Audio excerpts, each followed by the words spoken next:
talking about the politics of Canada and especially in Ontario. I'm Peter Beimers. Let's get to it.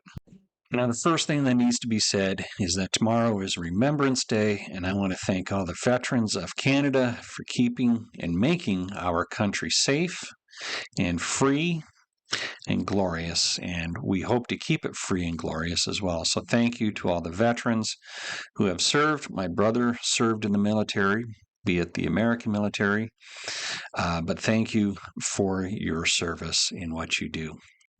So I'm going to talk about two items this week. The first is the defections from the federal Conservative Party to the Liberal Party, and I believe there are a few reasons why. The first one, though possible, I don't give it too much credence, but it needs to be said.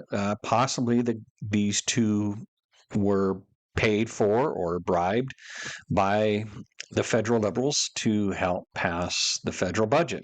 It's well known that the federal Liberals fear that their budget won't be passed and there will be an election. They don't want to see that because they'll probably may lose power. And so perhaps they bribed or paid some of the weaker links in the federal Conservative Party to come to their side. I don't think that is what happened, but who knows? Might be a possibility, but I don't think so. The second possibility is that these defectors were not really conservative to begin with.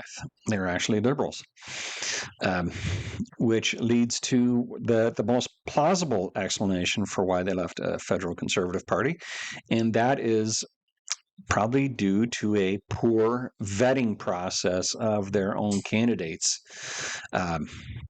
I don't know how they do it at the federal level. I know at the provincial level, the Conservative parties kind of handpick their candidates. There's not much of a vetting process because it's all in who you know. I know the New Blue Party, when I became a candidate, I had a long application process to fill out, to submit, which got reviewed by the leaders of the party and the board, as well as an interview process that I had to go through, which got reported back to the board, and then I got approval. So that's how the New Blue process goes. That is how the federal and the provincial process goes, is handpicked.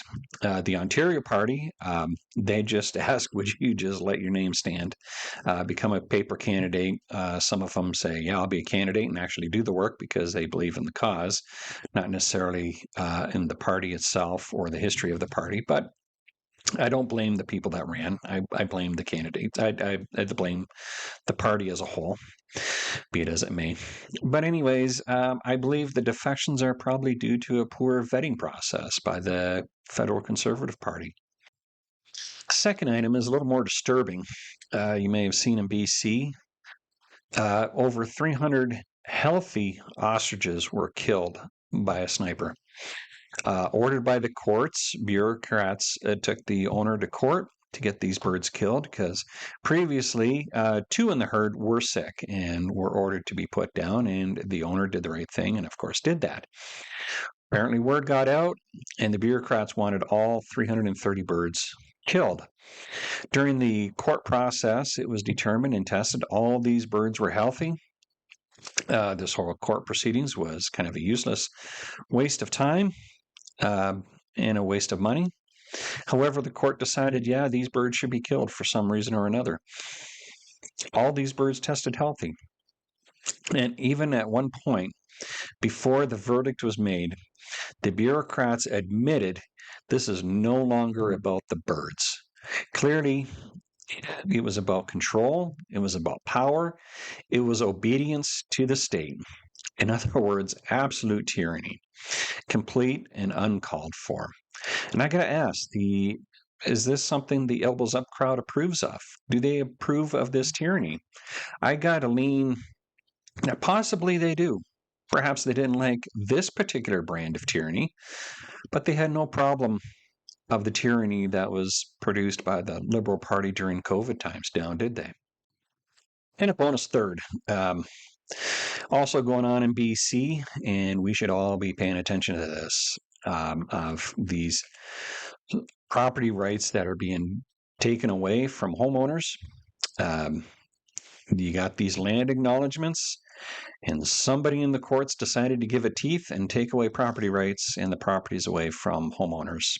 And it turns out the entire city of Kamloops as well as the rest of Canada, including Doug Ford here in Ontario, want to be as woke as it seems to appear in BC and give land acknowledgements some teeth and take away property, perhaps even your property. Something to pay attention to here in Ontario of what's going out west. It's in the courts, and all eyes should be on what happens there in the future. Well, if you made it this far, thank you for watching. And if you like what you hear, share with your friends, like, and subscribe for when new videos are posted every Monday night. And now for my quick baseball take. I think for the Blue Jays, their number one job in the offseason is to re-sign Bo Bichette. That's got to be number one priority. I'm happy to see Bieber opted in for 2026 when everybody predicted he was going to opt out and go to free agency, but I'm glad to see he's back for one more year. That is a huge chip off the market and a huge chip in the back pocket of the Toronto Blue Jays. So now they can fully focus on Bo Bichette and fill in the rest of the blanks after that.